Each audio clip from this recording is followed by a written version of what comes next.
Alleluia, Alleluia, Alleluia, Alleluia.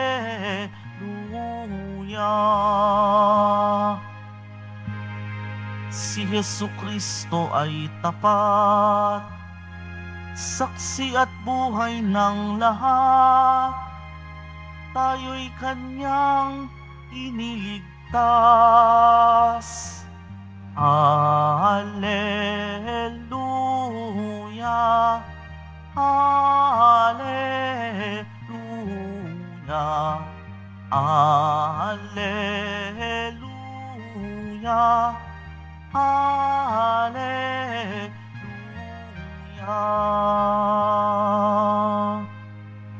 Sumainyo ang Panginoon At sumaiyo rin. ang mabuting balita ng Panginoon ayon kay San Marcos. Papuri sa iyo, Panginoon. Noong panahong iyon, nagsimulang magsalita si Jesus sa mga punong saserdote, mga eskriba at matatanda ng bayan sa pamamagitan ng mga talinghaga. Sinabi niya, may isang taong nagtanim ng ubas sa kanyang bukid at binakuran niya ito. Humukay siya ng pisaan ng ubas at nagtayo ng isang mataas na bantayan. Pagkatapos iniwan niya ang ubasan sa mga kasama at siya'y nagtungo sa ibang lupain. Nang dumating ang panahon ng pitasan, pinapunta niya ang isa niyang utusan upang kunin sa mga kasama ang kanyang kaparte. Ngunit sinunggaban ng mga kasama ang utusan, binugbog at pinauwing walang dala. Ang may-ari nagpapunta uli ng ibang utusan, ngunit kanilang pinukpok ito sa ulo at dinusta. Nagutos na naman siya ng isa pa, ngunit pinatay nila ang utusang iyon. Gayon din ang ginawa nila sa marami pang iba. May binugbog at may pinatay. Iisa na lang ang natitira na maaring papupuntahin sa kanila, ang kanyang minamahal na anak. Ito ang kauli-ulihang pinapunta niya. Igagalang nila ang aking anak, wika niya sa sarili. Ngunit ang mga kasama'y nag-uusap-usap. Ito ang tagapagmana, halik kayo't patayin natin at nang mapasa atin ang kanyang mamamnahin. Kanilang sinunggaban siya at pinatay at tinapon sa labas ng ubasan. Ano ngayon ang gagawin ng may-ari ng ubasan? Paroroon siya at papatayin ng mga kasamang iyon at ang ubasay ibibigay sa iba. Hindi pa ba ninyo nababasa ang nasasaad sa kasulatan? Ang batong itinakwil ng mga tagapagtayo ng bahay ang siyang naging batong panulukan. Ginawa ito ng Panginoon at ito'y kahanga-hanga. Tinangka ng mga pinuno ng mga Hudyo na dakpin si Jesus sapagkat nahalata nilang sila ang pinatatamaan sa talinghagang iyon. Ngunit takot naman sila sa mga tao, kaya't hindi nila siya inano at sila'y umalis. Ang mabuting balita ng Panginoon. Pinupuri ka namin, Panginoong Heso Kristo. Magsiupo muna ang lahat. Lagi po nating alalahanin, pag tayo po ay nagdarasal o nagsisimba o sa anumang oras, lagi nating tandaan kung sino tayo sa harapan ng Diyos at kung sino ang Diyos sa atin. Kinakailangan klaro sa atin para po yung atin mismong pakikipag-ugnayan sa ating dasal ay mas mahigit pang mapalalim ang relasyon natin sa Diyos. Kasi madalas, pag tayo ay nagdadasal, parang ginagawa na lang natin consultant ang Diyos. At siya gusto nating pasunurin sa ating mga gusto at hindi na tayo. So dito po mauugat maging ang pinagmula ng pagkakasala ng tao na sa ating katekismo, sila Adan at Eva, na ibinigay na sa kanila ang lahat. Pinagkaloob sa Diyos, pero meron pa silang inaasam-asam. Na hindi lamang sa kwento nitong pinagbabawal na kainin, kundi gusto talaga nilang mas higitan pa ang Diyos. Ibig sabihin, gusto nilang silang magmay-ari ng lahat ng likha ng Diyos. At dito na po umuusbong ang iba-iba pang mga pagkakasala na sa kanilang pagsuway. Nabiging halimbawa po ng pag-iinggit, pagsiselos, na tulad ng ginawa nitong mga iniwanan sa ubasan na nagmamahala, na maayos po ang kanilang relasyon, pinaubaya sa kanila, pinagkatiwala sa kanila. Pero ganoon na lamang ka-tragic ang nangyayari na humantong sa patayan. Ibig sabihin, parang sinira nila ang kanila mismong tipanan na kung papatayin ang malahat ng inutusan ng may-ari.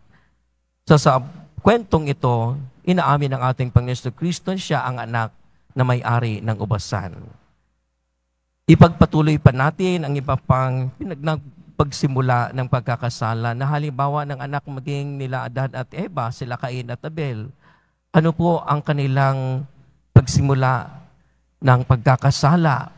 Kung matatandaan ninyo ang mga imaheng kwento na si Abel ay inag-alay at ang usok ay napataas at si Cain naman ay nag-alay ng hayop at ang usok ay pababa. Those were just symbols na kung tutusin po, ito po ang pagpapakahulugan ng pinag-aawayan, kinaiinggitan nilang isang bagay. Ang isang bagay ay may limitado. Anything that is material, merong limitasyon. Kung meron itong limitasyon at iilan na lamang pag-aawayan ng tao. Halimbawa, makikita din natin yan, maging sa lupa, na wala naman po talaga tayong investment dito sa lupa. Kung ating titingnan, magkakanya-kanya na, akin yan, akin ito, akin, iyo yan, akin ito. Merong iba, kung talagang gahaman ka, marami ka. Yung iba talagang wala. Ibig sabihin po, simula't simula, ipinagkaloob sa atin ng Diyos yan. Ipinapamahala lamang sa atin na kung tutuusin atin itong pagmamahalaan, atin po itong pagbubuhusan ng mga yamang ipinagkaloob sa atin na tayo magtutulungan. Wala po talaga tayo. All God's creatures. Walang investment kung tutuusin. Tagapamahala lang po tayo. So anong nangyari sa dalawa? Pinatay ni Cain ang kanyang kapatid ni si Abel. Ibig sabihin, gusto kong agawin ang isang material nito. Otherwise, agawin din niya. Doon na lumalabas ang iba kung kaya't pinatay. Nang tinanong ng Yahweh, si Cain kung saan ang kanyang kapatid na si Abel, am I my brother's keeper? Ako ba ang tagapangalaga ng aking kapatid? Ganun po ang nangyayari sa atin. Na halimbawa po, maging sa magkakapatid, pag nag-aaway ng mga ari-arian at hindi na mag-iimikan at hindi na nila inaalaala na sila ay magkakapatid, wala na silang pakialaman. Ito po ang nangyayari. Walang pakialaman. Hindi ako mangangalaga dyan. Wala akong pakialam. Dito humantong sa pag-aaway. At kung atin pa pong lahat ng idetalye ang pinagmumula nito, maging sa mga bullying. Merong ibang tao na tulad din dito sa kwento, merong inutusan, binubuli ng mga tagapangalaga, ng mga katiwala ang pinadadala ng may-ari hanggang kanilang pinatay. Dito nag-uugat ang lahat ng pagkakasala sa isang material na bagay na kung tutuusin, wala tayong pagmamay-ari nito, that we have nothing of our own. Pag natapos na ang ating buhay sa mundo, wala naman talaga tayong madadala. At yun ang ating pinag-aawayan dito sa mundo, that's supposed to be yung ating mismong kawalan, ang siyang ating pinaghuhugatan ng ating lakas na magtutulungan, bagkus ito pa ang pinagmulan ng ating pagsisiraang sa ating buhay ng mga kapwa nilikha ng may kapal. Kung kaya po mga kapatid, atin pong pagnilayan na itong mga ito sa ating buhay, meron lang po tayong oras at enerhiya. Ibig sabihin, ang atin pong oras dito sa mundo ay matatansya na po natin. Ika nga sa Salmo, our lifespan is only 70 and 80 for the strong. 70 lang talaga ang span ng tao, normal yon. Kung ikaw ay malakas-lakas, aabot ka ng 80, bonus 90. So ibig sabihin, tansyado mo kung ilang segundo ka mabubuhay dito sa mundo, tapos ibubuhos mo pa sa sama ng loob, ibubuhos mo pa sa pag-aaway, ibubuhos mo pa sa pag-alipusta ng tao. Instead, kung atin pong titingnan, we cannot manage the time. Hindi po ako naniniwala sa time management. You cannot manage the time. Bakit? Kahit na po ako'y nakatayo dito, kahit na po kayo'y nakaupo dyan, time rolls on. Ibig sabihin, sa panahon na ating sinasabing buhay ako, ganun din nababawasan ang oras mo patungo sa iyong himlayan. Time rolls on. Kung ating titingnan, what we have only is our energy within the time frame. At hindi natin naiisip yun. We have this span of time. What we have is our energy. Make use of our energy within this span of time, joyfully, graciously, making a good relations to our brothers and sisters. Kaya nga po, nakakalungkot isipin na mulatang tayo ay bata, napakasaya. Habang dapat tumatanda na, mas lalo tayong sumasaya dahil aling atin pong narinasan ang kagandahang mga nilikha ng Diyos sa atin. Pero parang baliktad, na habang tumatanda ang tao, mas lalong nalululong sa pagkakasala ng atin mismong mga ugali ay masalimuot at marami pang iba. Na dapat habang tumatanda, ikaw ay sumasaya, ikaw ay very graceful sa iyong buhay dahil kahit papaano nararanasan mo ang pinagkaloob ng Diyos sa ating buhay. Pero dahil po sa ating pananaw, at yun na ngang pag-aangkin ng hindi natin pagmamayari ng ating pagsisulusan at pag-iinggitan ng ating mga alita na humantong sa pagpapatayan, dito tayo nagiging malungkot ang buhay. So that's why the time that God has given to us is not being consumed according to the energy that we have. Habang papalapit na, matapos ang span ng buhay mo, mas lalo kang nalulungkot. So atin pong pagnilayan that we only have the time and the energy. So make use of your energy within the time frame.